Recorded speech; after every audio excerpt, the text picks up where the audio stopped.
Se você dorme pelo menos 2 horas em sono profundo, você acorda novo. Novo, zerado, assim. Se você dorme e não pega o sono profundo, você pode dormir 9, 10 horas que acorda cansado. É aquela pessoa que dorme meia-noite, acorda 11 da manhã e destruído. Por quê? Porque não alcançou o sono profundo.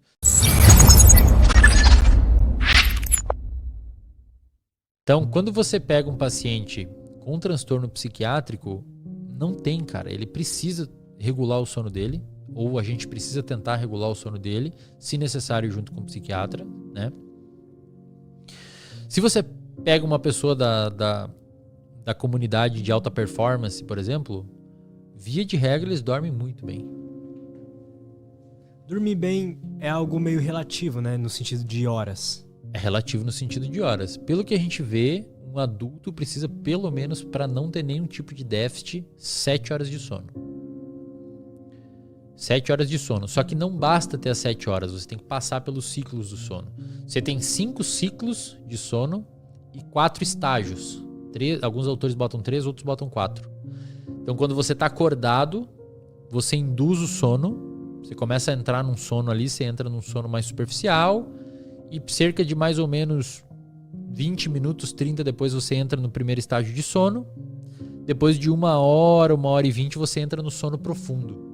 Que é aquele sono que a pessoa tá apagadaça. Tem que mexer pra acordar, a pessoa tá desligada. Isso é mais perto que a gente tem do coma. O sono profundo é o mais perto. Não. O REM é o sono é mais em cima. Aí você vai no sono profundo. A ideia é que você fique pelo menos 1 hora. O ideal, 2 horas no sono profundo. E o que vai modular esse sono profundo, se você faz atividade física, se você come bem, se você se expõe à luz natural. Pega uma pessoa e tira a luz natural dela. O Matthew Walker faz muito isso. Tira a exposição da luz natural ao sol da pessoa, o sono profundo dela cagou. Caralho. Já vai zoar todo o sono profundo. Pega uma pessoa e bota a fazer aeróbico. Parece que exercício aeróbico é um pouquinho ainda melhor que musculação para induzir sono profundo. E, cara, você precisa do sono profundo. Porque é ali que acontece o seu reparo do corpo de uma maneira geral. Se você dorme pelo menos 2 horas em sono profundo, você acorda novo.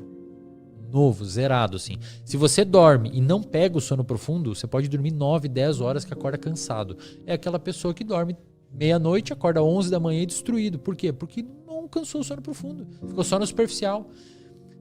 Então, um ciclo de sono normal é o quê? Entrou no sono, primeiro estágio depois de 20, 30 minutinhos. Sono profundo, 1h20 depois você entra no sono profundo. Aí você começa a subir. Volta para os estágios superficiais e chega no quase acordado, que é o sono REM. Sono REM, ele é mais ou menos como se você tivesse acordado, cara. É onde você sonha, é onde aumenta a sua noradrenalina, é onde você mexe um pouco e às vezes você até acorda. É normal às vezes acordar durante a noite, pelo menos umas 2, 3 vezes, mas é aquela acordada que você abre o olho assim, dá uma olhadinha e volta. É quase como você nem lembra às vezes que acordou. Aí depois você desce de novo, às vezes você nem vai mais até o profundo, e às vezes entra no profundo só no primeiro ciclo de sono.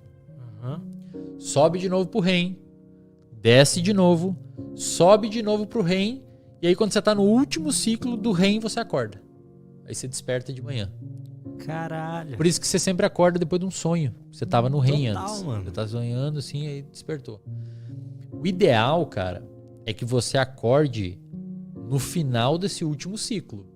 Porque se você acordar cansado, moído, exausto, do ponto de vista cerebral, não físico, treinou, correu uma maratona, vai acordar cansado. Mas do ponto de vista cerebral, acorda fadigado, você não tá passando pelos sonos e corre o risco de você estar acordando no meio do sono profundo. Você não vai acordar no meio do sono profundo sozinho. Mas às vezes você tá apagadaço de manhã assim na cama e toca o despertador, você... Jesus!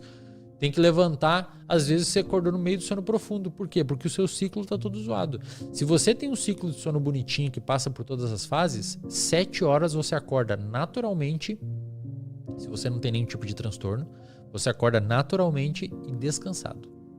7 horas de sono. Acontece comigo, eu durmo 10h30, 11 horas, 6h30 eu acordo, sem despertador. Eu comprei uma luz na Amazon que ela acende sozinha de manhã, então eu acordo com a luz, o que é menos agitante, não acordo com barulho de despertador, no susto. E acordo descansado, não precisa nem tomar café, assim. É tipo um alarme de luz, de som. Exato. E se você for pensar, cara, por que meia-noite se chama meia-noite? Porque é pra ser meia-noite. É pra ser o meio da noite. O Matt Walker fala disso no livro. Interessante. Os caçadores, Douglas da risada. Os caçador-coletores lá, imagina, cara, eles entravam pra caverna 7 da noite, a hora que escurecia, meia-noite é o meio da noite. Aí acorda 6 da manhã, a hora que amanhece. Eles acordavam um pouquinho antes pra aproveitar que era um pouquinho mais frio de manhã pra sair caçar e tal, quando era muito calor. E uma coisa legal, cara, a gente tem uma fase do sono chamada REM, que é Rapid Eye Movements, que é um movimento rápido dos olhos. Você consegue ver quando a pessoa tá dormindo. Sim, dá pra ver, o olhinho fica todo... Os outros mamíferos fazem isso também, né? Gatos e cachorros e tal. E parece que o nosso... Ninguém sabe direito por que o REM existe. A gente sabe que tem que ter o REM. E ali a gente sonha, e tem uma importância, o sonho é debatido e tal. Ninguém sabe também direito por que existe o sonho. Mas parece que o REM é muito importante, cara. E, de novo, ninguém sabe exatamente por quê, mas a gente sabe que é importante. E a gente sabe que é importante porque quando você priva uma pessoa muito tempo de sono, assim que ela dorme, o cérebro pula os 3 primeiros estágios e vai direto pro REM. Ele pula, ele ignora a indução, cara, e já vai pro REM. Meu professor de neuro, ele me ensinou um negócio, né? E aí eu vou ensinar pra tu, eu vou mostrar pra tu e depois você corrige. Deixa eu ver o que é em cima, o que é embaixo. Aqui é em cima, aqui é embaixo. Tá bom, já me localizei. Bom, o sono REM, Rapid Eye Movement, o francês ele tem uma definição mais legal, ele chama de sono paradoxal. Olha que Por que sono paradoxal? Porque em vez de você aprofundar aquilo que é o seu nível de consciência, na verdade, você aumenta, a função cerebral sobe. Por isso que o francês chama durante o REM, né? E é a hora que a gente tem, por exemplo, fixação de memória, né? Tem uma coisa legal que, por exemplo, o sono que faz mal a gente perder e o que a gente perde com o envelhecimento é o sono delta. Que é? É o sono intermediário. É o antes do REM? É antes do REM. É o sono profundo. A gente vai perdendo ele, o que a gente vai perdendo com o envelhecimento. E por isso que a gente começa a envelhecer cada vez mais rápido. Por isso que a gente aumenta o que é, por exemplo, a nossa produção endógena de glicose. Todo velhinho que dorme pouco, ele começa a desenvolver diabetes ou pelo menos resistência à insulina, né? Por conta disso, né? Mas o que é interessante? Eu lembro que meu professor me explicando isso, ele desenhou o que é o cérebro e ele falou, Paulo, vamos pensar o cérebro como se ele fosse um edifício. A parte mais baixa, dá um verde, por favor. Olha só, fica louco. A parte mais baixa, onde acontece tudo aquilo que você passou no dia, tá? Ele está aqui numa região que a gente chama de hipocampo. E o hipocampo, ele guarda tudo que você viu no dia. Cheiro, cor, luz, ligação da sua mulher, textura, tudo. A gente consegue guardar mais ou menos 20 trilhões de bilhões de bytes por dia. E aí a gente tem o córtex, que é a área que a gente pensa. E o córtex, a gente tem várias áreas diferentes que estão relacionadas com coisas, por exemplo, matemática, memórias emocionais, sei lá, calendário, tá?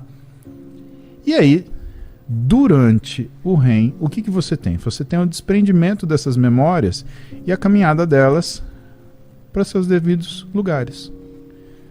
Por que às vezes trabalha mais? Porque algumas memórias elas são diferentes. Exato, e elas são compartilhadas, né? Então, por exemplo, você combinou de viajar com a sua esposa, então tá aqui emoção, mas também entra na parte calendário, né? Para você guardar, né? E aí você tem ainda uma coisa que é uma das coisas que eu aprendi com o Wesley, né? Que é a informação básica da memória, o engrama, né? E o que é o engrama? Na formação dele, você tem o que a gente chama de processos sujos, né? Ou seja, nessa memória tem muita coisa aqui, né? Como é que foi a combinação de eu viajar com a Roberta, que a gente ia viajar? Que não importa tanto, sujeito. Existia o contexto, né? A gente estava no restaurante, fazendo o pedido, alguém estava ligando, chamando no WhatsApp, esperando, sei lá, o táxi, enfim. Tinha que limpar tudo isso, inclusive, para conseguir ter isso. Então, imagina se a gente fosse fazer um desenho pictórico, né? O seu subconsciente, né? Como se fosse o fundo de um lago, né? Você tem lá o fundo de um lago. E nesse fundo do lago, a gente tem as bexiguinhas do reservatório de dopamina. Todas uma do lado das outras. Em algum momento, a gente tem a superfície do lago. Então, o sono REM é você cortar elas. Opa, corticalizou. Opa, corticalizou. Opa, corticalizou. O que às vezes dá confusão? Dá confusão que muitas vezes, para a gente fazer essa lembrança do processo sujo, o teu cérebro cria uma história, um contexto. Esse contexto é o sonho. É o pesadelo.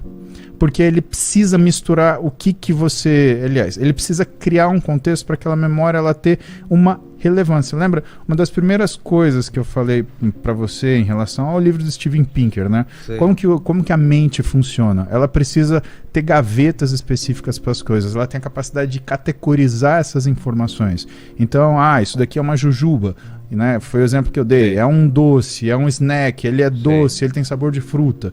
Né? Então ele está junto, por exemplo, com o bolo de chocolate, mas o bolo de chocolate está na gaveta do chocolate, ele está na gaveta das frutas. A gente tem a mesma coisa aqui. Você quer adicionar ou corrigir algo? Não, por tá favor. certo. Aqui, e tem uma outra coisa, algumas bexiguinhas e a maioria delas vão furar e não vão corticalizar. O que é corticalizar?